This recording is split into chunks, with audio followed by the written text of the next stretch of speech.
Assalamualaikum warahmatullahi wabarakatuh. Kembali lagi dengan gua Hamzah Alarif ya di channel kesayangan kita semua, yaitu channel komentarnya Mang Hamzah. Oke, sebelum gua kasih tahu bocoran tema apa yang gua bakal angkat ya, gua mau mendoakan dulu untuk saudara-saudara semuanya ya. Semoga saudara-saudara diberikan kesehatan selalu ya, sehingga bulan puasa ini menjadi bulan yang hikmat ya, dan diterima amal ibadah puasanya. Amin ya robbal alamin ya. Yang lagi sakit diangkat penyakitnya ya, dan dilancarkan semua urusannya. Amin ya robbal alamin. Oke, sekarang gua bakal angkat tema tentang ibu kota IKN. Waduh, bikin gaduh lagi nih ya. Yaitu tentang ada warga yang meminta haknya, dan juga ada warga yang diminta oleh IKN untuk dirobohkan rumah-rumahnya. Waduh, berat. Oke ya, kita langsung aja lihat videonya ya, tanpa basa-basi. Kita lihat videonya sampai akhir ya, biar nggak salah paham. Oke, kita mulai dari video pertama. Silakan.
Ini kalau rakyat kecil melihat video yang tadi ya, apakah tidak menjerit ya? Soalnya dalam keadaan harga beras naik, pangan naik ya, semuanya naik. Bahkan ada tentang pemberitaan yang mengabarkan bahwa PPN akan naik ya, BBM bakal diganti ke Pertamax, dan juga BPJS yang terakhir nih ya bakal naik. Waduh, dengan ngelihat fasilitas rumah menteri di IKN ini sangat-sangat menyakiti rakyat kecil pastinya ya. Luar biasa. Kita mulai lagi.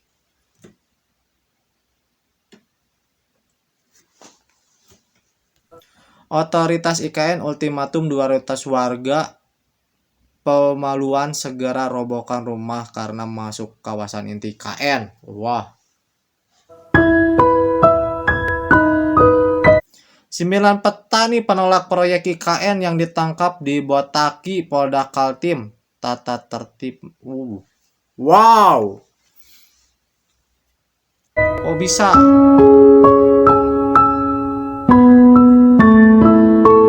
Jokowi ajak warga Singapura tinggal di ibu kota Nusantara. Yah. Rakyat kecil ditindas, warga asing disuruh tinggal. Waduh, ini otaknya di mana nih? Oh my god. Kita lanjut lagi, biar gak salah paham.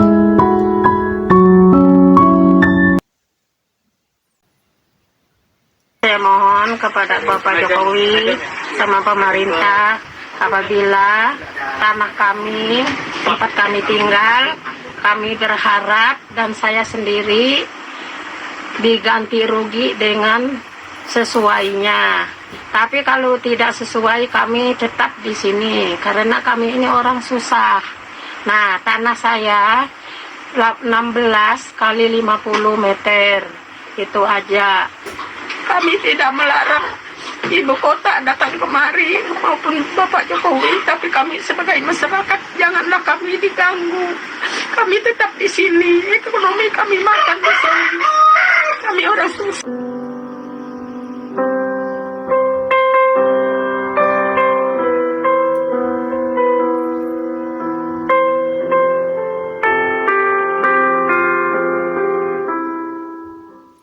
Saya sih kita jangan dilupakan. Kayak sampai saat ini pun kami seperti dianggap tidak ada di sini. Setiap ada menteri atau tamu yang di luar daerah datang, kami tidak pernah diberitahu.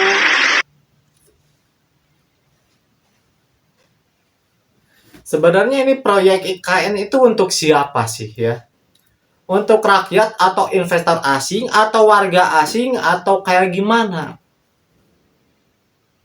Kabar yang waktu lalu kan ada kabar tentang warteg ya. Warteg nggak boleh jualan di lingkungan IKN karena kumuh katanya. Sampai-sampai bosnya protes ya, bos warteg ya. Oh my god. Ya inilah ya. Di balik pembangunan IKN ada warga yang tersisihkan ya, yang tereliminasi.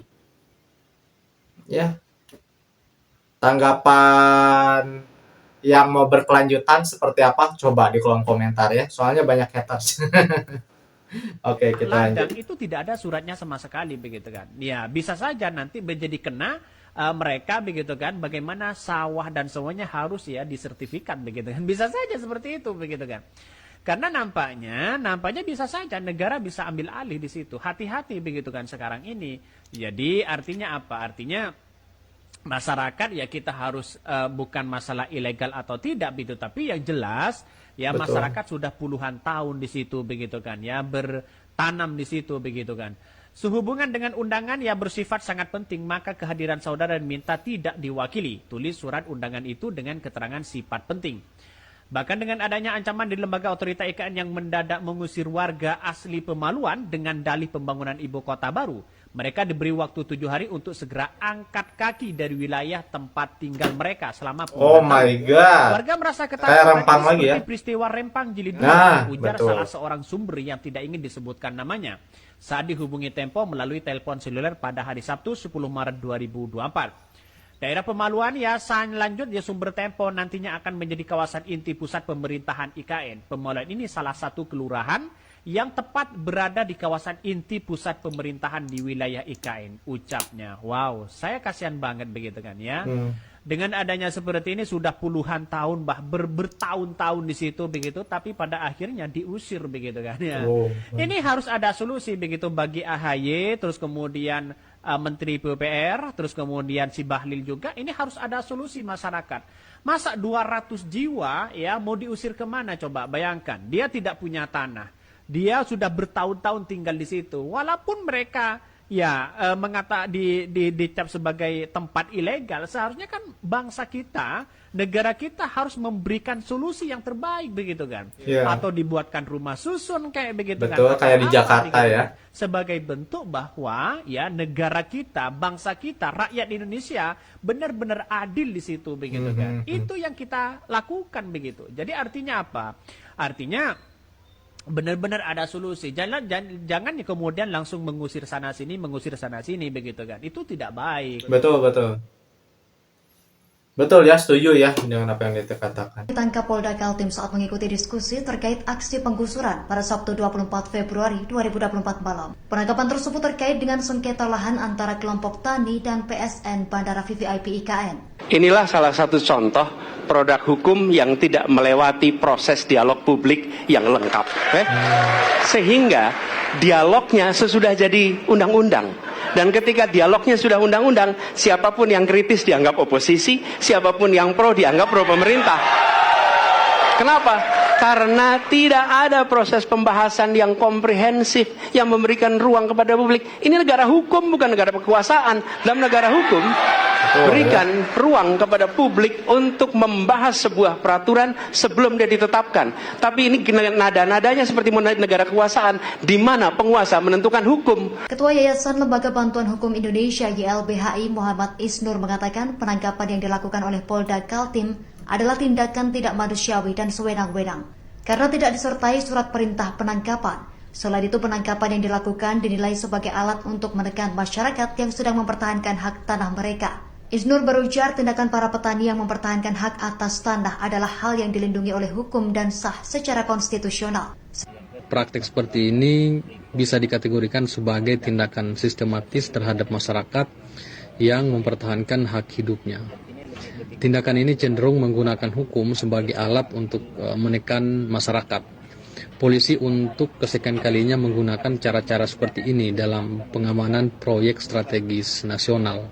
Masyarakat setempat justru menjadi dikasih label bahwa mereka akan mengganggu proyek pembangunan. Padahal seharusnya perspektifnya adalah bahwa justru proyek IKN inilah yang datang belakangan dan mengancam kehidupan masyarakat. Betul. Sehingga Itu ketika pemikiran yang memang betul.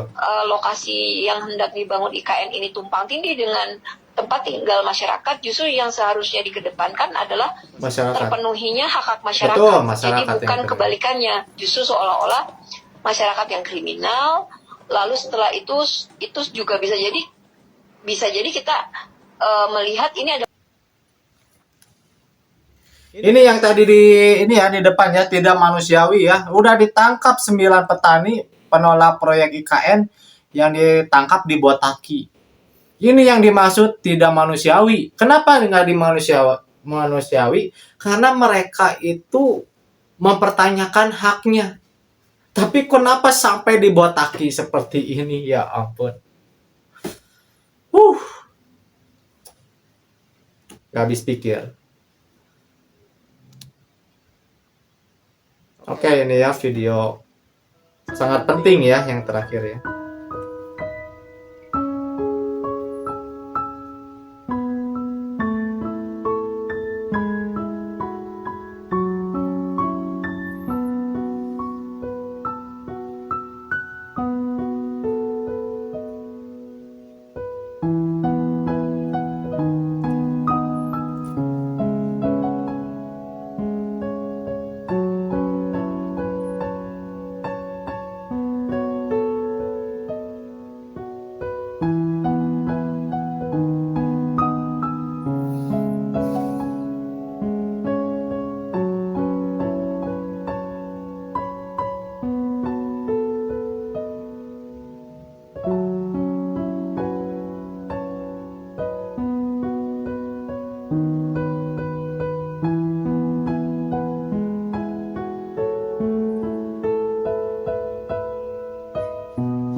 Terguncang ya.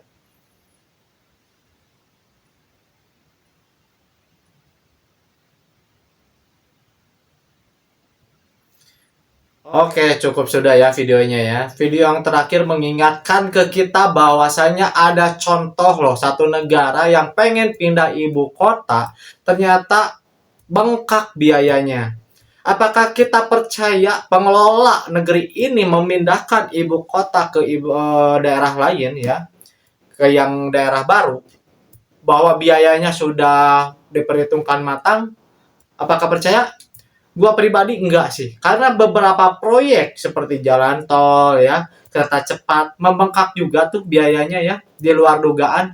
Nah ini yang ditakutkan ya, sama persis yang di Mesir dengan yang di kita, yang akhir-akhirnya harga-harga pangan pada naik ya, pajak pada naik ya, pada dipungutin. Ya gimana aja cara mereka untuk menutupi utang-utangnya ya, untuk menutupi keburukan-keburukannya ya, sehingga yang menjadi korban dan yang merasakan itu rakyat langsung ya, rakyat jelata yang sangat merasakan ya. Ya emang sih SDM dan EQ kita di bawah rata-rata sehingga bisa dan mudah digiring ya. Cuman ini tugas pemerintah seharusnya mencerdaskan anak bangsa. Yang gua takutkan emang disengaja rakyat itu dibodoh-bodohi ya. Disengaja dibuat bodoh maksud gua itu. Waduh, itu yang lebih bahaya ya. Semoga aja lekas pulih kembali ya Indonesia. Karena gua sendiri merasakan atas kenaikan harga-harga pokok ini ya. Sangat terasa, apalagi nanti dihadapi dengan tahun depan yang konon katanya akan naik ya, berbagai jenis pungutan kayak BPJS, apalagi itu BBM dan lain sejenisnya ya. Semoga aja lekas membaik. Oke, cukup sekian video dari gua. Semoga semuanya sehat-sehat ya. Semoga bulan puasa ini bulan yang terbaik ya. Bulan puasa terbaik sepanjang masa hidup kita ya. Terus dan juga menjadi pribadi yang baik ya setelah puasa ya. Setelah bulan puasa kita menjadi lebih baik lagi ya. Amin ya robbal alamin. Kita ketemu lagi di episode selanjutnya ya. Jangan lupa like, komen, dan subscribe. Assalamualaikum warahmatullahi wabarakatuh.